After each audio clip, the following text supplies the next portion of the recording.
UP से आपके मतलब की बड़ी खबरें। सीएम अखिलेश यादव ने सभी अधिकारियों को निर्देश दिया है कि हर हालत में लखनऊ में मेट्रो दिसंबर तक दौड़ने लगे। यूपी के मुख्य सचिव प्रवीर कुमार ने मेट्रो के काम का जायजा लिया।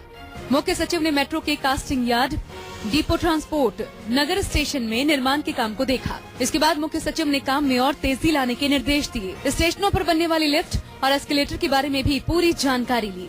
दिव्यांगों के स्टेशन तक आने जाने की व्यवस्था पर भी उन्होंने मेट्रो के प्रबंध निदेशक कुमार केशव से बात की। मेट्रो के डिपो में वॉशिंग लाइन ट्रेनिंग सेंटर और टेस्ट ट्रैक का भी निरीक्षण किया। मुख्य सचिव पहले अमौसी एयरपोर्ट के पास बने कास्टिंग यार्ड पहुंचे। यहां मेट्रो के गार्डन और पियर कैंप का निर्माण होता है। उन्होंने मेट्रो के काम में गुणवत्ता से कोई समझौता न करने की हिदायत भी दी। लखनऊ में सिंगार नगर स्टेशन के लिए मेट्रो को मिलने वाली जमीन का विवाद जल्द निपटारा करने के निर्देश अखिलेश यादव ने जारी कर दिए हैं। मेट्रो निर्माण में आ रही दिक्कतों को दूर करने के लिए अखिलेश यादव ने सभी अधिकारियों को इसे हल करने के लिए कहा है। अखिलेश यादव ने मेट्रो रूट पर अवैध पार्किंग नहीं बनाए जाने का भी निर्देश जारी किया। सीएम के निर्देश पर मुख्य सचिव ने कहा है कि मेट्रो का काम तेजी से चल रहा है। ऐसे में इलाके में अवैध पार्किंग की वजह से बड़ा हादसा हो सकता है। कानपुर के लोगों को अब जल्द ही जाम से निजात मिलने वाली है। मुख्यमंत्री अखिलेश यादव के आदेश के बाद कानपुर में मेट्रो डीपीआर बनने के बाद अब मेट्रो स्टेशन बनाने की जगह का चुनाव किया जा रहा है। पहले चरण में कानपुर आईआईटी से नौबस्ता तक मेट्रो का विस्तार किया जाएगा। कानपुर आईआईटी से नौबस्ता तक मेट्रो की लंबाई लगभग 23.8 किलोमीटर होगी और इसके बीच में 22 स्टेशन बनाए जाएंगे जो कि पूरी तरह से एलिवेटेड होंगे।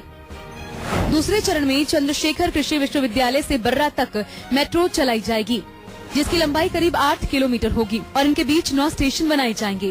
पहले चरण की अनुमानित लागत लगभग 10,000 करोड़ रुपए होगी और दूसरे चरण की लागत लगभग 4,000 करोड़ रुपए। कानपुर मेट्रो का काम जापान की एक कंपनी को सौंपा गया है। सीएम अखिलेश यादव ने प्रदेश में प्राइमरी अध्यापकों के दूसरे जिलों में तबादले को हरी झंडी दे दी है। मुख्यमंत्री ने प्राइमरी अध्यापकों के दूसरे जिलों में तबादलों के लिए ऑनलाइन आवेदन प्रक्रिया 5 जुलाई से शुरू करने के निर्देश जारी कर दिए हैं। यही नहीं, ये आवेदन की प्रक्रिया 22 जुलाई की शाम 5 बजे तक की जा सकेंगी। दरअसल प्रदेश में प्राइमरी अध्यापकों के तबादले को लेकर कई बार सीएम से बातचीत के बाद ये फैसला हुआ। अब इसके बाद दूर जगहों पर काम कर रहे प्राइमरी टीचर्स को बड़ी राहत मिल जाएगी। यूपी के मुख्यमंत्री अखिलेश यादव ने लखनऊ के किंग जॉर्ज मेडिकल यूनिवर्सिटी में पीजीआई की तरह ही 15 जुलाई के बाद वन टाइम कैश सिस्टम लागू करने के निर्देश जारी कर दिए हैं। अब तीमारदारों को मरीजों का इलाज करवाने के लिए कैश काउंटर पर एक मुश्त फीस जमा करनी होगी। इसके बाद मरीज का इलाज शुरू होगा। इसका बड़ा फायदा ये होगा कि अलग अलग जांचों के लिए मरीजों को काउंटर पर जाकर पर्ची कटवाने और जांच शुल्क जमा करने के झंझट से मुक्ति मिल जाएगी। वहीं अल्ट्रासाउंड, एक्सरे, सिटी स्कैन या पैथोलॉजी जैसी जांचों के लिए सिर्फ रजिस्ट्रेशन नंबर वाला कार्ड दिखाना होगा। आपको ये भी बता दें कि पीजीआई और लोहिया इंस्टीट्यूट में अभी रजिस्ट्रेशन करवाने पर मरीज को एक कार्ड दिया जाता है। इसमें बारकोड भी होता है जिसे स्कैन करते ही मरीज के अकाउंट से पैसा कट जाता है। इसी तरह की सुविधा अब किंग जॉर्ज के ट्रॉमा सेंटर में भी मिलेगी। सीएम अखिलेश यादव ने सरकारी योजनाओं का फीडबैक लेने के निर्देश जारी किए हैं। ये फीडबैक सीधे जनता से लिए जाएंगे। सरकार की ओर से अफसर जनता को फोन करके पूछेंगे कि क्या सरकारी योजना का लाभ आपको दिया जा रहा है, क्या आपको उसका फायदा मिल रहा है, लाभ मिलने में क्या दिक्कत आ रही है, तो इसकी शिकायत दूर की जा सकती है। इसकी जानकारी सीधे सीएम कार्यालय के अफसरों तक पहुंचेगी ताकि कमियों को दूर किया जा सके। यही नहीं, फीडबैक लेने के लिए कॉल सेंटर बनाया जाएगा। जल्द उसका प्रस्ताव कैबिनेट में मंजूरी के लिए भेजा जाएगा। यूपी के लोगों को बिजली की कटौती से राहत दिलाने के लिए 765 किलोवाट का एक उपकेंद्र ग्रेटर नोएडा में लगाया जाएगा।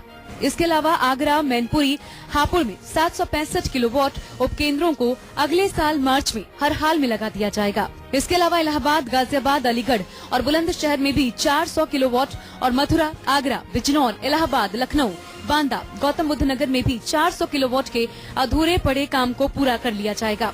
साथ ही आम नागरिकों को घर बैठे बिजली के बिलों के भुगतान के लिए भी ई सुविधा केंद्र की संख्या बढ़ाई जाएगी। इसके अलावा प्रीपेड मीटरिंग की सुविधा भी बढ़ाई जाएगी। मुख्यमंत्री अखिलेश यादव के गांव सैफई में इंटरनेशनल स्विमिंग पूल बनकर तैयार हो गए। इंटरनेशनल स्विमिंग पूल बनकर तैयार हो गया है। सीएम अखिलेश यादव जल्द ही इसका उद्घाटन करेंगे। ये पुल 2 साल में बनकर तैयार हुआ और उसको बनाने में 207 करोड़ रुपए का खर्च आया है, जिसको दिल्ली की V3S कंपनी ने तैयार किया। ये पुल अंदर से पूरा एयर कंडीशन है। ये इंडिया का पहला indoor all weather swimming pool होगा और वो अकेला ऐसा स्विमिंग पूल होगा जिसमें world championship, Commonwealth, Asiad game हो सकते हैं। इसमें 3 पूल हैं, जिसमें पहला पूल ट्रेनिंग के लिए, दूसरा कंपटीशन पूल है और तीसरा पूल ड्राइविंग पूल है। कुछ इसी तरह स्विमिंग पूल दिल्ली के ताल कटोरा स्टेडियम में भी बना है।